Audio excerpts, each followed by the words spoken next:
നവീൻ ബാബുവിന്റെ കുടുംബത്തിന്റെ ഹർജി ഹൈക്കോടതി ഇപ്പോൾ പരിഗണിക്കുകയാണ്. നവീൻ ബാബുവിന്റെ മരണത്തിൽ ദുരൂഹതയുണ്ട് എന്നും കൊന്ന് കെട്ടിത്തൂക്കിയതാണോ എന്ന് സംശയിക്കുന്നു എന്നുമാണ് കുടുംബം ഹർജിയിൽ പറഞ്ഞിരിക്കുന്നത്. അപ്പോൾ ആ ഹർജി ഇപ്പോൾ കോടതി പരിഗണിക്കുകയാണ്.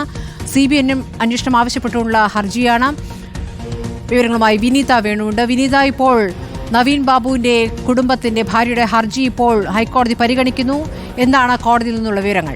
സ്മൃതി, ഇപ്പോൾ ഹൈക്കോടതി ഹർജി പരിഗണിച്ചുകൊണ്ടിരിക്കുകയാണ്. ഏറ്റവും പ്രധാനപ്പെട്ട കാര്യം, ഇപ്പോൾ അന്വേഷണ ഉദ്യോഗസ്ഥൻ സത്യവാങ്മൂലം നൽകണമെന്നതാണ് ഇപ്പോൾ കോടതിയുടെ നിർദ്ദേശമായി വന്നിരിക്കുന്നത്. CBI അന്വേഷണം ആവശ്യപ്പെട്ടുള്ള ഹർജിയിൽ സർക്കാരിനോടും CBIയോടും ഹൈക്കോടതി നിലപാട് തേടിയിരിക്കുന്നു എന്നാണ്. ഏറ്റവും പ്രധാനപ്പെട്ട കാര്യം തന്നെയാണ്.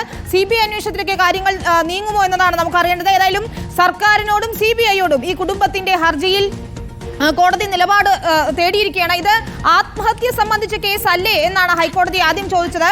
കൊലപാതകമാണോ എന്നാണോ പറയുന്നത് എന്ന് കോടതി ചോദിക്കുന്നു. എന്തടിസ്ഥാനത്തിലാണ് കൊലപാതകം എന്ന് പറയുന്നതെന്നും കോടതി ചോദിക്കുന്നുണ്ട്. SIT എന്നത് പേരിന് മാത്രമാണെന്ന് കുടുംബത്തിന്റെ അഭിഭാഷകൻ കോടതി അറിയിച്ചു. അതായത് കുടുംബത്തിന്റെ സംശയങ്ങൾ കൃത്യമായും കോടതിയിൽ വ്യക്തമാക്കുന്നുണ്ട്.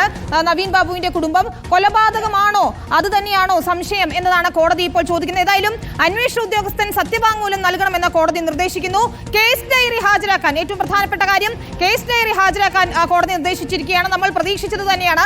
CBI അന്വേഷണം ആവശ്യപ്പെട്ടുകൊണ്ട് കോടതിയിൽ ഇത്തരത്തിലൊരു ഹർജി വരുമ്പോൾ അതിന്റെ തുടർ നടപടികൾക്ക് കോടതി കടക്കുകയാണ്. ഏതായാലും ഇന്ന് ഒരു തീരുമാനത്തിൽ എത്തിയിട്ടില്ല. ഹർജി അടുത്ത മാസം 8 പരിഗണിക്കാൻ മാറ്റിയിരിക്കുകയാണ്. കേസ് ഡയറി ഹാജരാക്കാൻ നിർദ്ദേശം നൽകുന്നു. ഒപ്പം അന്വേഷണ ഉദ്യോഗസ്ഥൻ സത്യവാങ്മൂലം നൽകണം എന്നുമാണ് കോടതി നിർദ്ദേശിച്ചിരിക്കുന്നത്. ഏറ്റവും പ്രധാനപ്പെട്ട കാര്യം, സർക്കാരിനോടും CBIയോടും ഹൈക്കോടതി നിലപാട് തേടിയിട്ടുണ്ട്. സർക്കാരിന്റെയും CBIയുടെയും നിലപാട് അറിഞ്ഞ ശേഷമായിരിക്കും ഇതിൽ കോടതിയുടെ ഒരു വിധി പ്രസ്താവം വരിക.